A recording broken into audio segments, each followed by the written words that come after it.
안녕하세요. 귀로 여는 세상 영심의 책방 가족 여러분 환영합니다.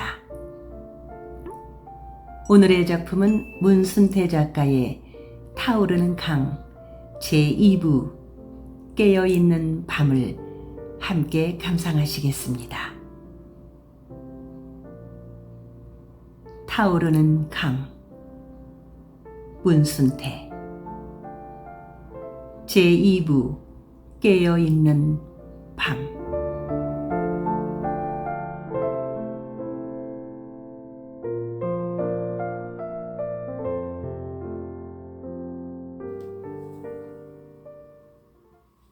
별도 없이 깜깜한 어둠 속에 옹긋종긋 모여있는 등짐근들 속에서 방석호가 대부리를 발견하고 좋은 창 뒷담 모퉁이로 다급하게 뛰어나왔다. 어디 갔다 오는가? 방석호가 너무 오래 기다려 심통이 난 목소리로 퉁명스럽게 물었다. 미안하오. 얼추 모인 것 같은데 서둘러야겠구먼요. 무슨 일인가 좀 아세나? 조선의 시를 세 곡을 웸기는 일이라오. 웸기다니 어디로? 무곡선으로요. 무곡선? 그렇다니까요. 무곡선으로 왜 옮긴단가? 그걸 내가 어찌하루? 모를 일이구먼. 윗전들 하는 일을 우리가 어찌 알겠소. 시키는 대로 할 뿐이지. 무곡선은 어디 있는가? 여기 조선 끄트머리에 대놨다 후대요. 모를 일이여. 읽거 실은 세 곡을 아닌 밤중에 다시 옮겨 실으라니 뭔. 좌우당간 서두릅시다요. 대부리는 그렇게 말하고 강이 흐르는 쪽으로 선창을 따라 내려갔다. 방석호도 대부리를 따라 나서면서 등짐근들을 향해 선창 끝으로 내려가자고 말했다. 길라잡이 등불도 없이 그들은 어둠을 더듬고 강물이 바람에 흔들려 선창의 방천에 찰부락거리는 소리를 들으며 한 줄로 길게 늘어서서 걸었다. 선창에는 세 곡을 실은 조선들이 늘비하게 잠들어 있었다. 대부리, 자네가 메고 가는 게 왠가? 바짝 뒤를 따라오던 방석호가 나지막하게 물었다. 돈이요. 돈이라니? 등짐꾼들한테 나눠줄 거라고. 참이요? 왜 내 말 못 믿걸랑 한번 만져나 보시구려. 대부리의 말에 방석호가 돈자루를 만져보더니 말이 없었다. 형님, 왜 말이 없소? 이 속에 든 게 몽신 돈이 아닌가? 그렇다니까요. 이거 오늘 밤에 땡 잡았구만. 등짐꾼들한테 나눠줄 거라니까요. 그건 윗사람들 말이지. 형님 목도 있으니 걱정 맙쇼. 아닐세, 그것이 아니란 말이야. 무슨 말인겨? 이 많은 돈을 보니까 생각이 달라진단 말일세. 허튼 소리 마쇼. 그들이 선창 끄트머리에 당도해보니 조선 두세 척에서 등불이 깜빡거리는 것이 보였다. 대부리는 배에 불이 켜져 있는 것을 보자 적이 불안하여 선창 바짝 배를 대놓은 방천 끝으로 더듬더듬 가까이 가보았다. 불이 켜져 있는 조선에 선창 방천에서 배에 오를 수 있게 승천 널판지가 건너 질러 있었다. 이보슈, 대불이라는 좋은 창 목대잡이 개 있수. 조선의 고물 끝에서 등불을 지켜든 사공이 선창 쪽으로 주먹 나팔을 만들어 소리쳤다. 왜 그러시오? 대부리가 잠긴 목소리로 되물었다. 누가 대부리라는 사람이오? 대답만 하시오. 나외다. 어찌 그러시오? 끄트머리 있어부터 두 배로 나눠서 냉큼 배에 오르도록 하시오. 어두우니 조심해서 올라와야 하오. 알았소이다. 등불을 밝혀들고 대부리를 찾는 사공은 필시 양진사의 분부를 받은 사람이겠거니 헤아리고 등짐꾼들을 두 배로 나누어 서둘러 배에 오르도록 했다. 조선 두 척에는 등불을 밝혀든 사공들이 한 사람씩 있다가 등짐꾼들이 배에 오를 때 등불을 비춰주었다. 대부리는 등짐꾼들이 모두 배에 오르기를 기다렸다가 선창 방천에 한 사람도 없음을 알고 선창 반대쪽 방천 아래로 내려가서 미루나무 아래 갈대밭 속에 돈자루를 숨겨두었다. 대부리가 배에 오르자 사공의 시킴을 받은 등짐꾼들이 비에 젖지 않도록 쇠곡의 여러 겹으로 쥐붕에 이영을 얹듯 마름을 치고 새끼로 묶어둔 것을 풀어 헤치고 있었다. 쇠곡선의 고물 뒤에는 무곡선이 바짝 달라붙어 쇠곡을 옮길 수 있도록 널판지를 군데군데 건너 질러 놓았었다. 좋은 창과는 워낙 멀리 떨어져 있는 데다가 세상이 천당처럼 깊이 잠든 한밤중이라서 조선에서 별 난리를 쳐도 모를 일이었다. 그래도 대부리는 양진사로부터 감쪽같이 이를 매조짐하라는 당부가 있었는지라 행여 숨검막의 따끔나리들이 순행을 하다가 눈치라도 채면 어쩌나 하고 마음이 바짝 죄어들었다. 그는 행여 따끔나리가 나타나기라도 하면 쇠곡이 비에 젖을까 걱정이 되어 마름을 치고 있는 중이라고 대답할 요량이었다. 내가 대부리요만 사공은 몇이나 되우? 대부리는 등불을 높이 들고 등짐꾼들을 다그쳐대고 있는 사공의 옆으로 다가서며 물었다. 나는 무곡선 사공이요. 조선 사공은 한 사람도 없다오. 사공은 등불로 대부리의 얼굴을 비춰보며 말했다.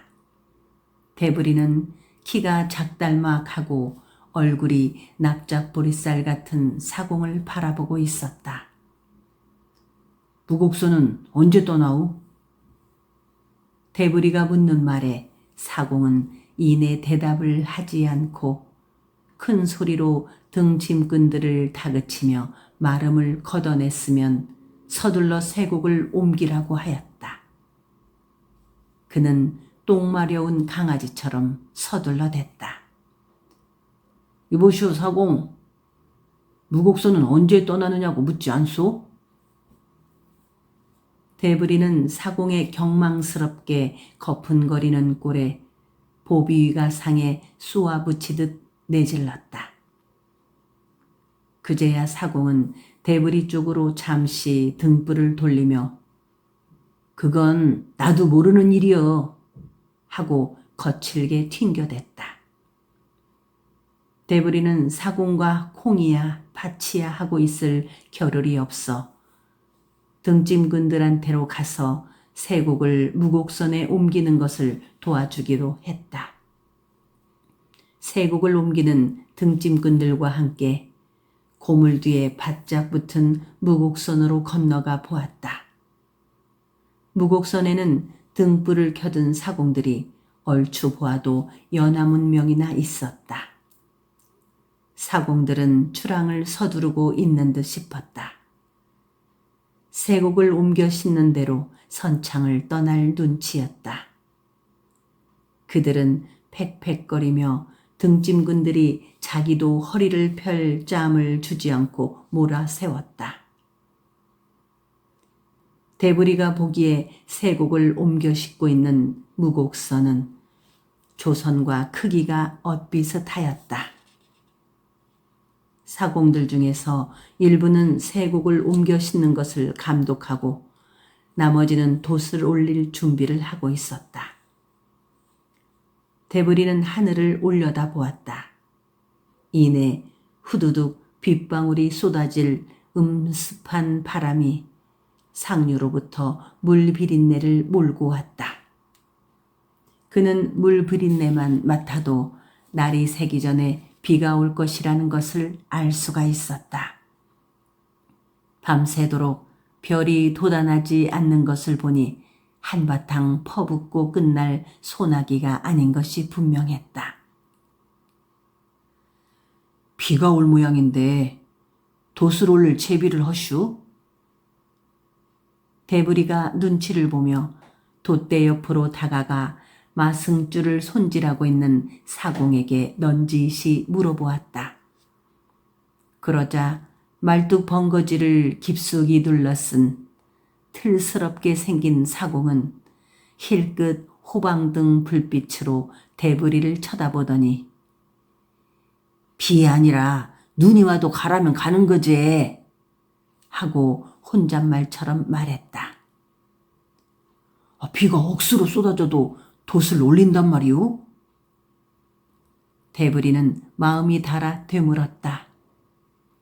벼락이 쳐도 쇠곡을 옮겨 싣는 대로 돛을 올릴 거요.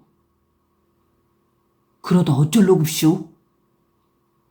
무곡을 하자면 그까지 벼락이 대순가? 상도를 싣고 가도 핥아 먹을 것이 있다는디. 어디까지 가는데쇼? 대부리가 다시 묻자 나이가 지긋해 보이는 말뚝 벙거지 사공은 허리를 펴고 일어서며 대부리를 짜짜시 쏘아보더니 이놈의 총각 밑두리 콧두리 별걸 다 캐묻고 그러네. 냉큼 가서 쇠곡이나 옮기게 하고 쏘아붙였다.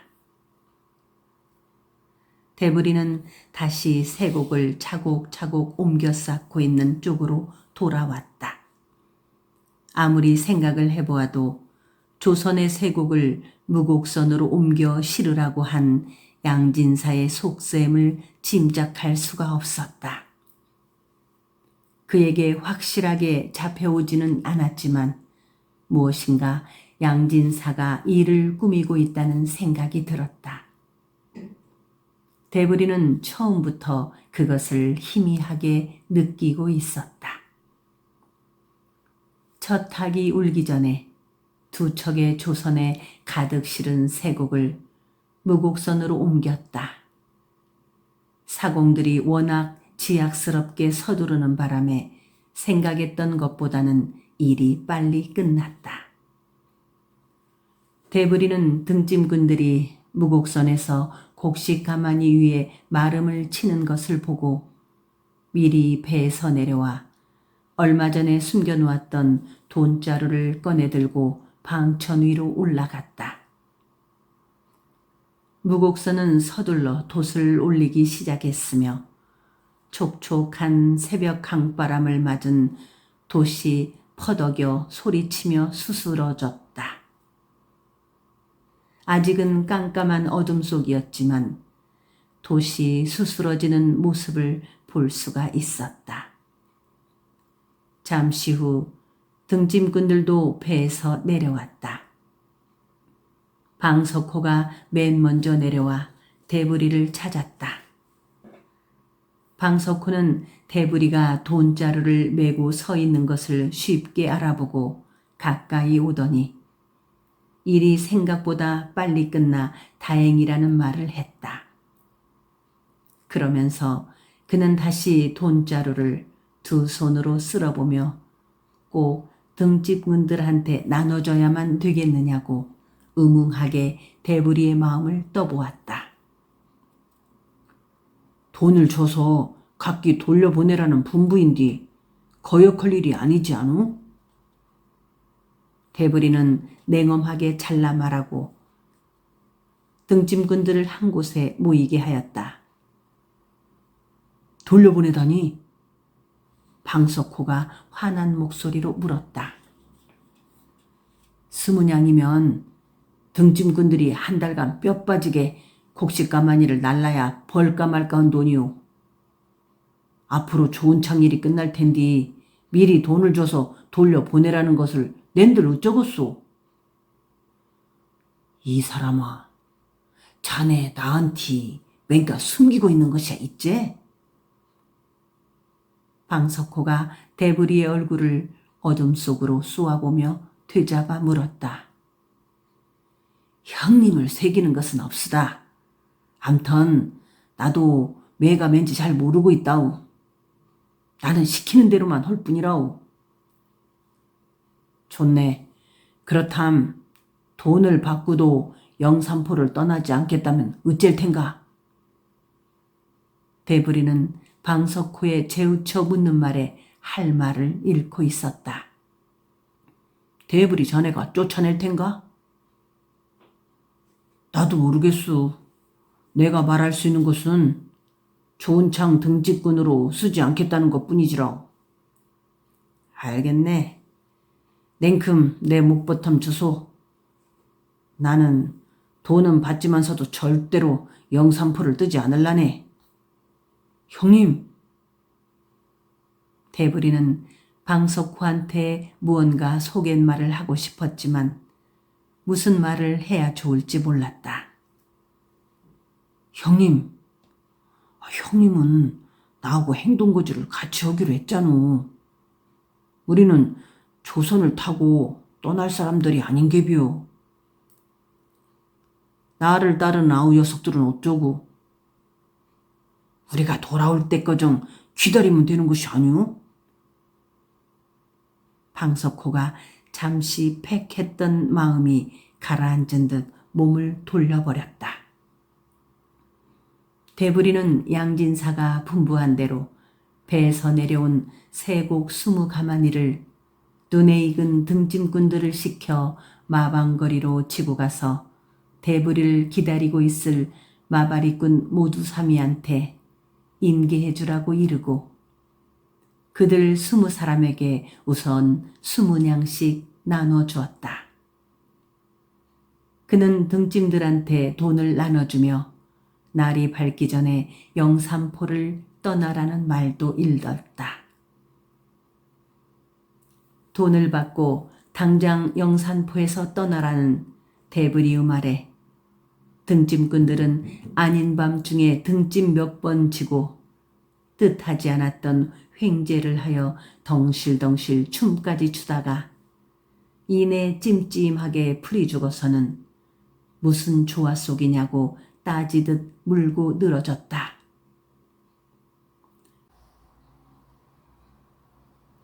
도대체 무슨 조화 속인가 좀 압시다. 꼭 도깨비 노릇한 속 아닌가비요. 둥신 돈을 지어주는 건 옹골진 일이나 집으로 돌아가라니 어찌 된 거유?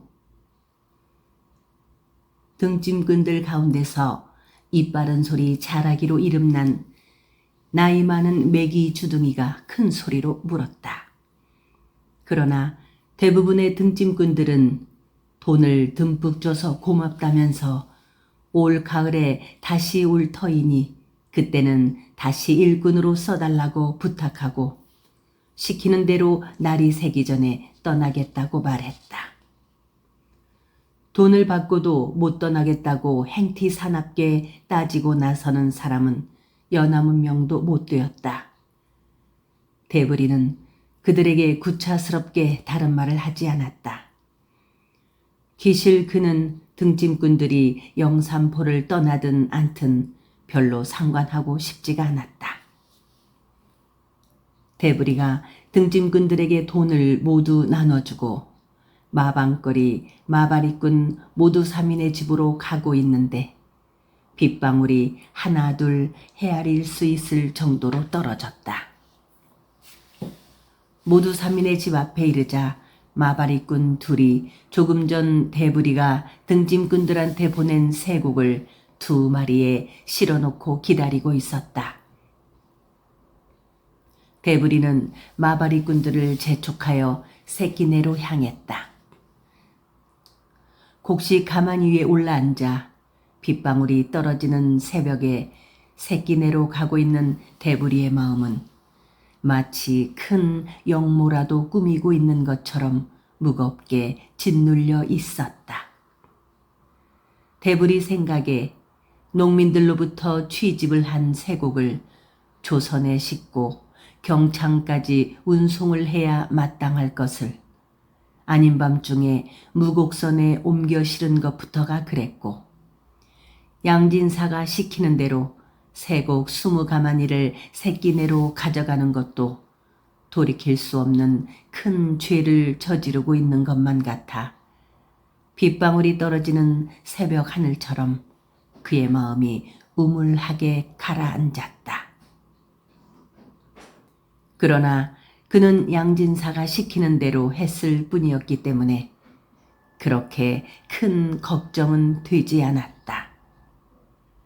그는 옛날 양진사 때 비자로 있으면서도 번연히 잘못된 일이라는 것을 알면서도 윗전이 시키는 대로 해왔고 아무리 나쁜 일이라도 윗전이 시키는 일로 그 자신이 곤혹을 당한 일이 한 번도 없음을 상기하였다.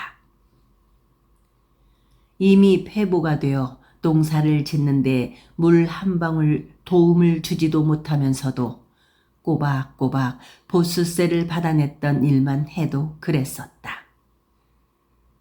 대부리는 그때도 양진사가 시키는 일이 번연히 잘못된 일이라는 것을 알고도 윗전이 시키는 대로 지약스럽게 들때민 노릇을 해왔으며 그 일로 해서 대부리 자신이 죄를 짓고 있다는 생각은 애당초 해보지도 않았다.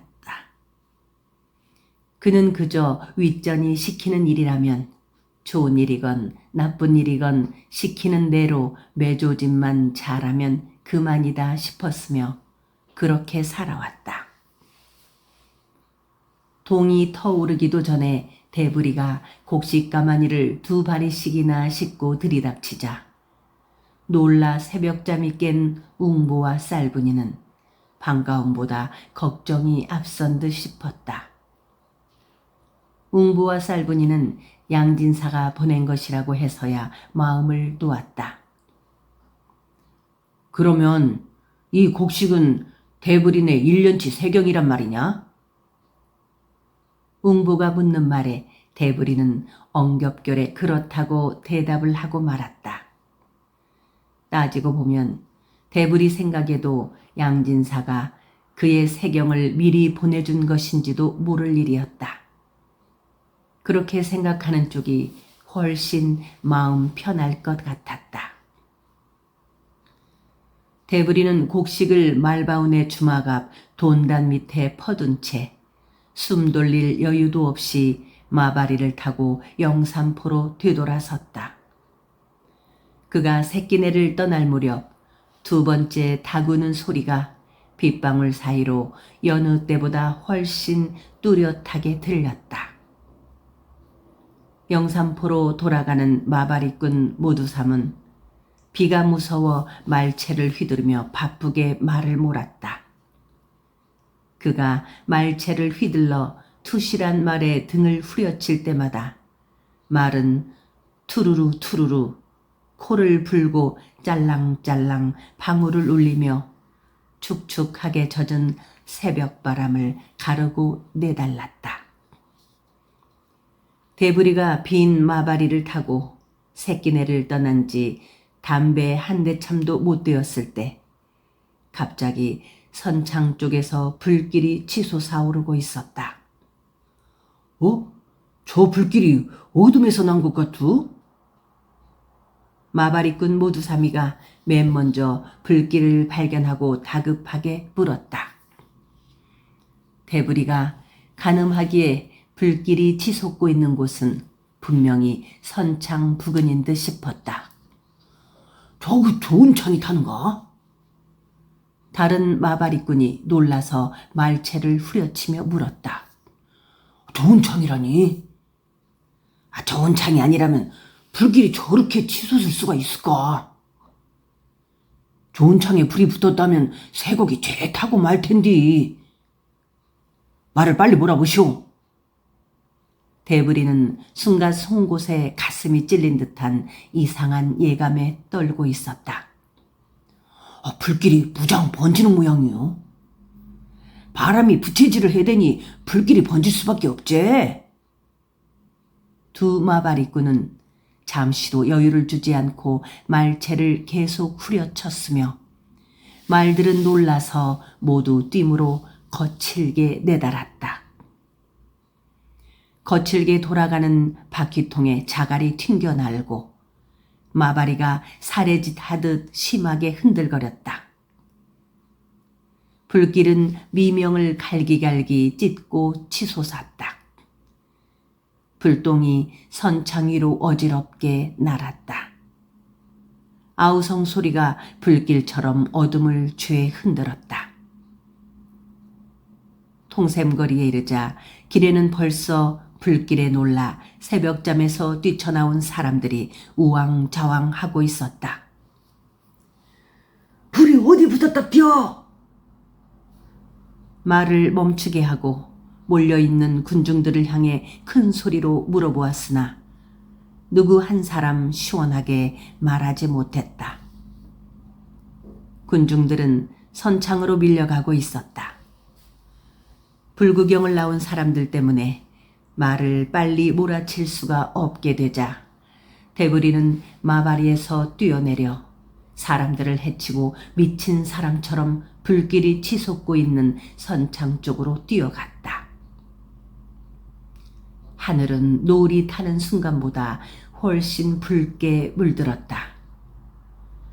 빗방울이 약간 굵어진 듯 싶었으나 불길을 죽이기에는 너무 미흡했으며 되레 바람이 거칠게 몰아쳐 하늘은 더욱 붉게 타오르고 불똥들이 어지럽게 머리 위에 날아 떨어졌다.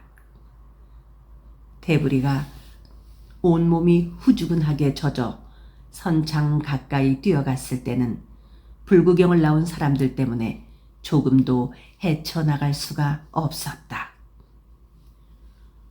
좋은 창이 아니고 배에 불이 붙었다네.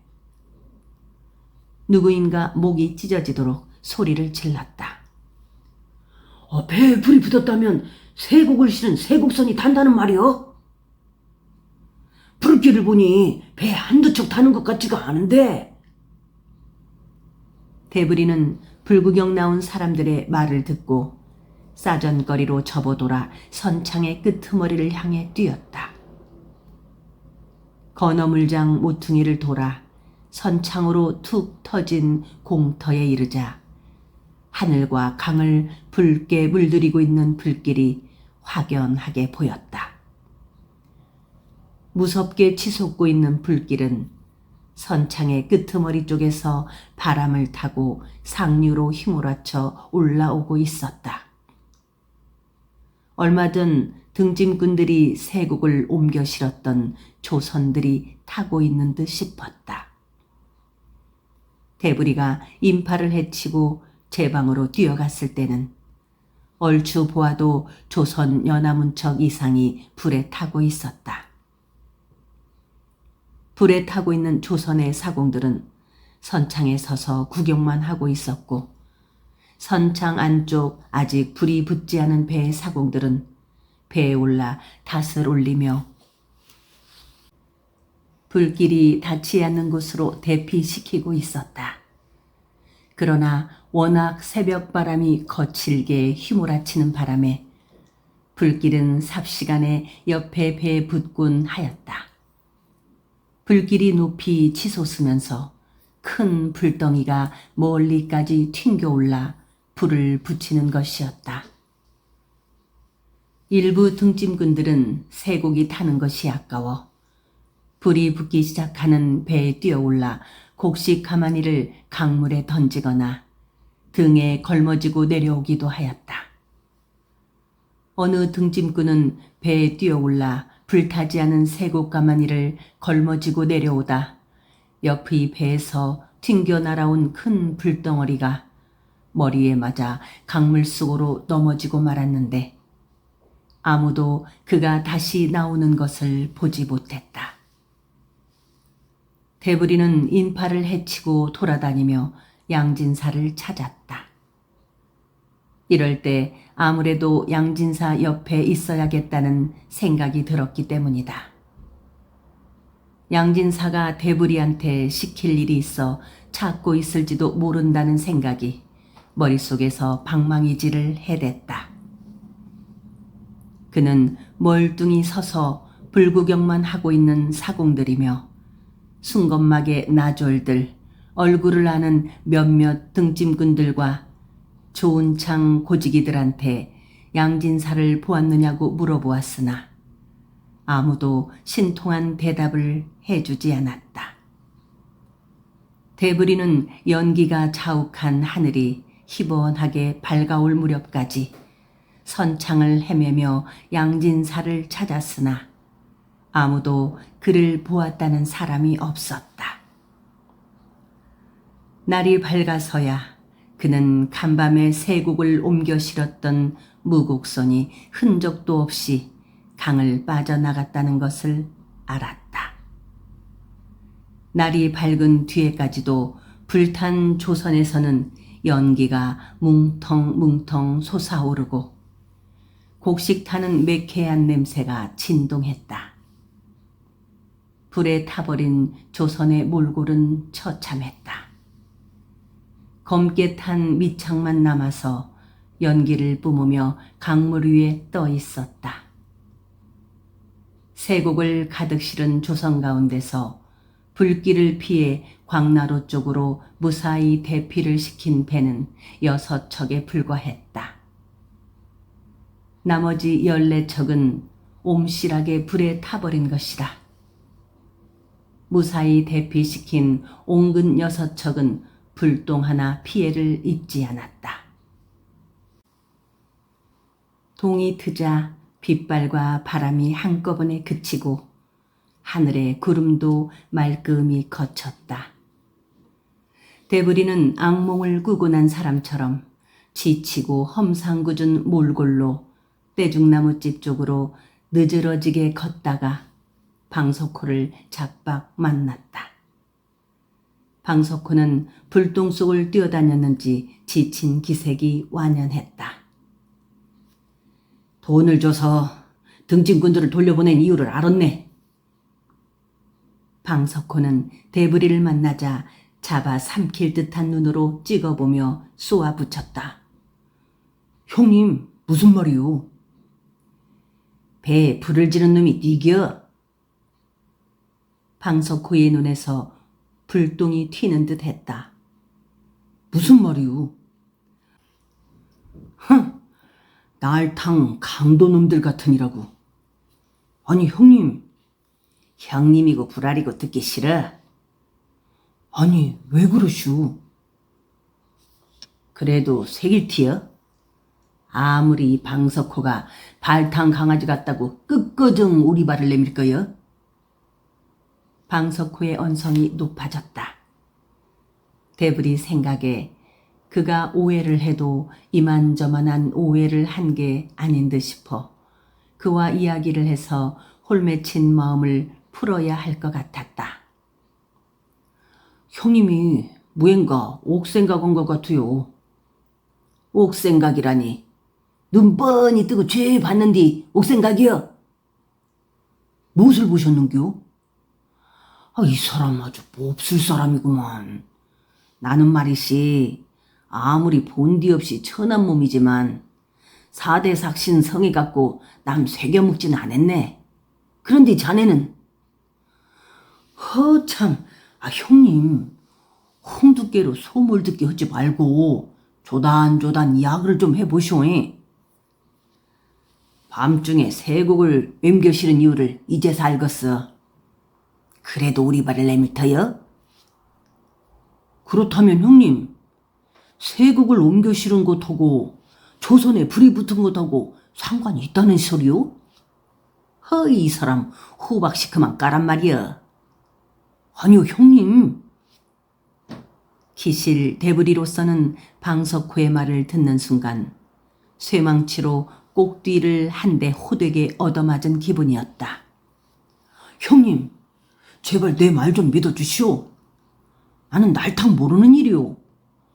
나는 그저 시키는 대로 어저께 밤에 세곡을 옮겨 실은 것뿐이라요. 형님하고 헤어져서 새끼네에 갔다 오는 거래 불길을 보고 뛰어왔소. 새벽부터 양지사를 만나려고 선창을 이잡듯이 뒤져도 여적지 못 찾았던 게요. 대관절 배에 누가 불을 질렀다요? 대부리는 자신의 참마음을 버선코 까 뒤집듯 하여 방석호 눈앞에 보이고 싶었지만 그리할 수 없음이 답답할 뿐이었다. 자네가 모르면 네가 알겐가? 허허이, 속 타서 죽겠네. 제발 형님 내 말을 믿어주시란께요. 나는 형님한테는 거짓말 안 해요. 못 믿어오면 마바리꾼 모두삼이한테 물어보시오. 모두삼이랑 새끼네 갔다 오다가 불길을 봤다고 하잖수. 참말로 모르는 일이단 말인가? 아이고, 칼로 내 배때기를 따시오. 그제야 방석호의 성깔이 약간 누꾸해진 듯 싶었다. 그러나 방석호는 여전히 낚싯바늘처럼 휘움한 눈으로 대부리를 찍어보며 대부리의 마음속에 숨겨진 비밀이라도 캐내려는 듯 이것저것 물어봤다. 무곡선이 떠나버린 것은 알고 있겠지? 글씨 아침에야 알았단께요.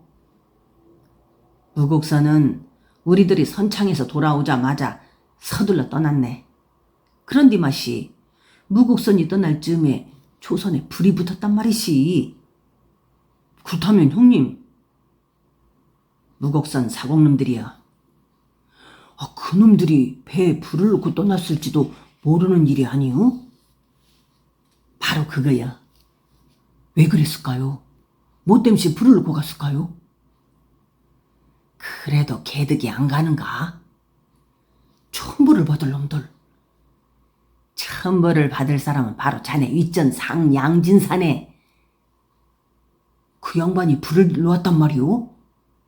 그런 거나 진배 없는 일이여. 무곡선 사공들하고 짜고 한 일이 분명혀. 순간 대부리는 정강마루에 힘이 탁 풀리면서 다리가 후들후들 떨렸다. 양진사가 무곡선 사공들과 짜고 불을 질렀다니 생각할 수도 없는 일이었다. 하기는 그가 알고 있는 윗전들이란 그럴 수도 있는 사람들이었다. 형님 말대로라면 기한시 양진사 어른을 찾아야겠구만요. 이미 늦었네. 자네가 양진사를 만나서 어쨌다는 건가? 무곡선 사공들과 짜고 불을 놓은 것이 사실이니라고 따지기라도 하겠는가? 술에 의해서 이 갈기제 별 수 없제? 그 양반들을 옛날부터 그런 식으로 살아왔다네. 되레 잘못했다가는 자네가 탈이 나게 생겼어. 그냥 모른 척하고 있게. 그것이 상책이여. 태산이 평지될 수 없듯기 우리들이 나선다고 해결될 일 아니여? 우들은 군만 보면 되는겨.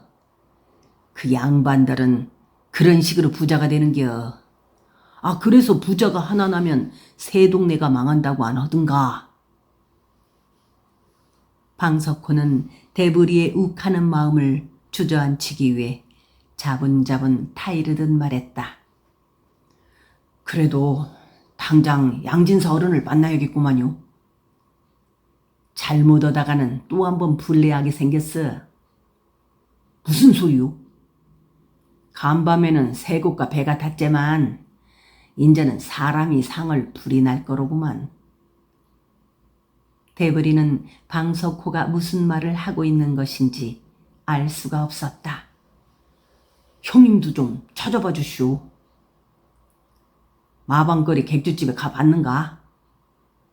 주무 말로는 선창에 불이 났다는 말을 듣고 새벽에 나갔다더만요. 가세. 떼죽나무집에 가서 해장이나 한 장씩 험시로 마음을 가라앉히세. 우리들은 주는 떡이나 먹고 구경만 하는기요. 괜시리 이런 일에 나섰다가는 아닌 밤중에 홍두깨 맞네. 이번 일이 어찌 그런 매조짐이 되는가 두고 보세. 나는 그저 애문 사람들 다치지나 말았으면 할 뿐이네. 이런 큰 일에는 꼭 애물게 애자는 사람들이 다치기 십상이라. 그러면서 방석호는 대부리의 소매를 끌었다. 양진사가 짜고 한 일이라면 관가에서 하는 날에 무사하지 못할 게 아니겠소? 그래서 자네가 고변이라도 하겠다는 건가? 고변은 하지 않더라도 연유를 캐보면은 알게 될 일이 아니오. 아이고, 오늘 보니 대부리 자네 참 앞뒤가 꽉 맥힌 사람이구만. 아무리 바늘기로 하늘 보듯이 살아온 지체 낮은 천덕꾸러기로서니 세상 물정을 그리도 모르는감? 무슨 말씀 하시는 게요, 형님? 요새 지방 수령들이 부임을 할 때 뭘 가지고 오는 줄 아남? 갖고 오다니요? 갈퀴라네. 가리나무 긁는 갈퀴 말이요? 갈퀴는 갈퀴로돼 가리나무 긁는 갈퀴가 아니고 돈 긁는 갈퀴 말일세. 형님도 원. 힘은 자네가 나보다 셀지 모르지만 세상 물정은 나 못 따라오네. 그래서요. 그 갈퀴하고 조선 불탄 것하고 무슨 상관이란 말이오. 자네 윗전 양진사가 갈퀴를 쥐고 있는 사람과 손을 잡지 않고서는 감히 그런 일을 할 수 없을 것이라 이 말이여. 그래도 못 알아듣겠어? 그제야 대부리는 머릿속이 아른아른 고란개가 피어나듯 여차여차한 전후 사정을 얼추 어림할 수 있을 것도 같았다. 배에 불티가 사그라지고 연기만 폴폴 솟자 선창의 가난한 산동네 사람들이 탄 곡식이라도 긁어오려고 다투어 밑창만 남은 배에 올라가서 숯검정이 되어버린 것들을 해적였으나 타지 않은 곡식은 바닥에 약간 깔려있는 것들 뿐이었으며 그나마 매큼한 냄새가 진동을 하였다. 그래도 산동네 가난한 사람들은 타다 남은 곡식들을 퍼왔다. 아무도 그들을 말리지 않았다. 한낮이 거의 되어서야 관아에서 나왔다. 관찰사와 형방, 나졸들이 떼지어 강을 건너 선창에 들이닥쳤다. 그제야 양진사의 모습도 나타났다. 조은창 감리의 말로는 양진사가 관속들과 함께 나룻배를 타고 건너오더라고 하였다. 불이 날 때까지만 해도 마방거리 객주집에 있다가 뛰어나갔다는 양진사가 어떻게 하여 관찰사와 같이 나룻배를 타고 선창으로 건너왔다는 말인가? 그렇다면 양진사는 불이 나자마자 강을 건너 관아로 뛰어갔다는 것인가? 관찰사 일행은 저녁나절 동안 거룻배를 타고 불타버린 조선들을 하나하나 점검 조사하였다. 양진사도 관찰사와 한 배를 타고 돌아다녔는데 그는 마치 처음부터 끝까지 불이 난 경위를 죄 지켜보기라도 한 사람처럼 있는 말 없는 말로 전말을 보고하였다. 불탄 배에서는 온종일 매큼한 연기가 솟았다. 선창 사람들의 코에서는 온종일 곡식 타는 냄새가 진동했다. 다음 날에는 목포 만호도 양진사의 피부치가 되는 이방과 함께 당도하여 분란 경위를 조사하였다. 이때에도 양진사가 그들을 안내하고 사건 전말을 설명해 주었다.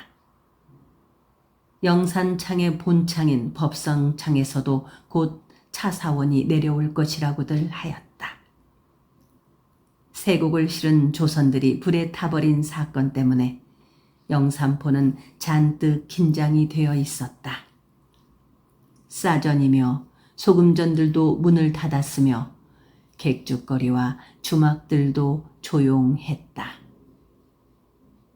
들리는 소문으로는 관찰사와 만호가 조사한 결과 방화로 판명이 났다고 하였다.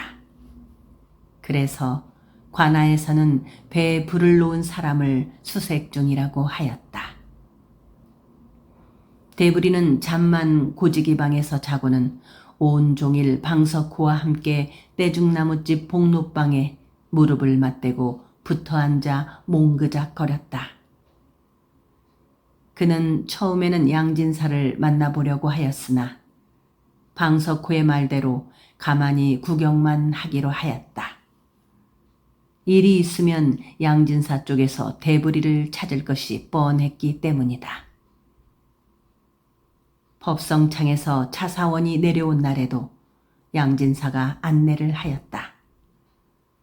불에 탄 배에서는 사흘 동안이나 연기가 풀풀 솟아올랐다. 차사원이 조사를 한 결과 불에 탄 두 척의 조선에서는 세곡이 한 알도 불에 타지 않았다고 하였다. 미리 세곡을 퍼내린 다음에 배에 불을 놓았음이 분명하다고 하였다.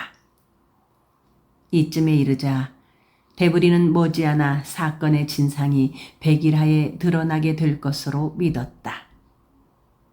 그의 눈에는 양진사가 포승줄에 묶여가는 모습이 보이는 듯 하였다. 양진사가 모든 것을 실토하게 되는 날에는 세곡을 옮겨 싣는 것을 주의한 대부리도 자신도 불려가게 될 것이라고 생각했다.